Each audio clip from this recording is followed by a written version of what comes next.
My name is Jannarone. I'm an attorney in New Jersey, and I've got offices in Wall Township and in Matawan. I've been in practice for over 30 years. A large part of my practice is devoted to matrimonial matters. I also do real estate, wills, powers of attorney, living wills. I've been a municipal court judge for 14 years, so I do some municipal court defense. The biggest parts of my practice now are matrimonial and real estate. In New Jersey, there are a number of ways to get a divorce. The first way that everybody knows about is through the litigation system. In that system, the parties generally each have their own attorney. One is the plaintiff, who files the complaint for divorce. The other is the defendant, who files an answer and often a counterclaim for divorce. Once their papers are filed, they go through a series of court dates, and at each court date, they're there with their lawyers. There are many other people there, so it's not public, it's not private, it's public, and they must wait their turn. And they go through the process until they either reach a settlement, or if they can't reach a settlement, they go before a judge who decides all of their issues. And with the judge deciding their issues, they've essentially opted out of having any say in matters of their finances, in dividing their assets and liabilities, and deciding matters of custody and parenting time, and they're leaving it in the hands of a stranger. As a result, I have found that many people say that after going through the whole litigation process all the way through trial, they're not happy. They're not happy because they spent a tremendous amount of money. It took a long time. They lost time from work. They became more antagonistic toward each other because the process sort of lends itself to that. Often the children are in a tough spot because their parents are fighting and it goes on in the house, and sometimes relationships are broken and can't be repaired. Not in every case, but that's the fallout from that. Another way of getting a divorce in New Jersey is through mediation. There the parties pick a neutral person who may or may not be an attorney.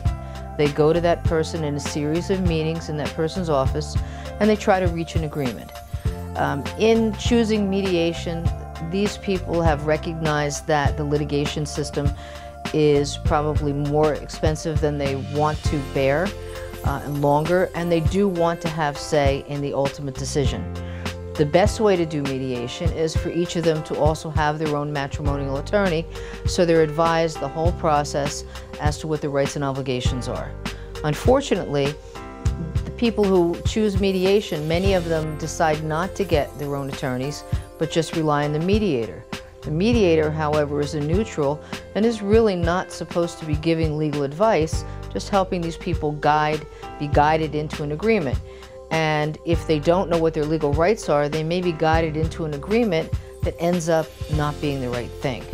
And when they find that out, by ultimately going to attorneys to finalize the agreement, the process may be longer and more expensive by far than what they had anticipated. Now in New Jersey, we have something that is new. It's been around less than 10 years. It is all over the world. It's all over the country. It's called collaborative divorce. It's a new, and in my opinion, after doing thousands of divorces, a wonderful thing. From the very beginning, each party has their own attorney. They have legal advice all through the process. They also decide to opt out of the court system. They make a declaration that they, with the help of their attorneys and other professionals they hire, will settle their own case. They will not leave their children, their money, their debts to a stranger, the judge, to decide. They will settle it themselves. The parties make a pledge that they will be civil to one another, that they will listen to one another. They recognize their compromises that are involved.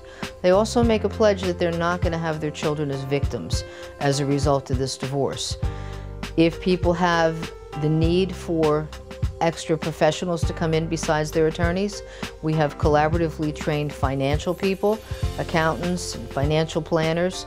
We have collaboratively trained mental health professionals, whether it's a coach for during the meetings just to help keep things on an even keel, or a child specialist if the children are having any problems. So we bring these people in as neutrals. If there's a business to be evaluated, we can bring in a neutral financial person to perform that evaluation. Thus, we save on the war of experts because we have one that both people chose through an open process and both people have access to all the information. Ultimately, an agreement is reached, and then it's finalized and the parties are divorced. The numbers that come in terms of the cost, they're coming in that it's about 1/3 cheaper. It is the kind of process where, unlike court where you must stay until you're released by the judge, if in a collaborative case someone simply doesn't have enough time, or perhaps someone becomes too upset, we can stop the meeting and reschedule. The control is all in the hands of the parties and their attorneys. And as a result, it's a much more satisfying and successful process. I believe that. I practice a lot in collaborative law, and it's by far my preference to have a collaborative case, both for myself as well as for my clients. I'm Catherine Jannarone. I'd be happy to help you in obtaining a divorce, a fair and reasonable result for you at a cost that's also bearable. Call me at 732-566-9101.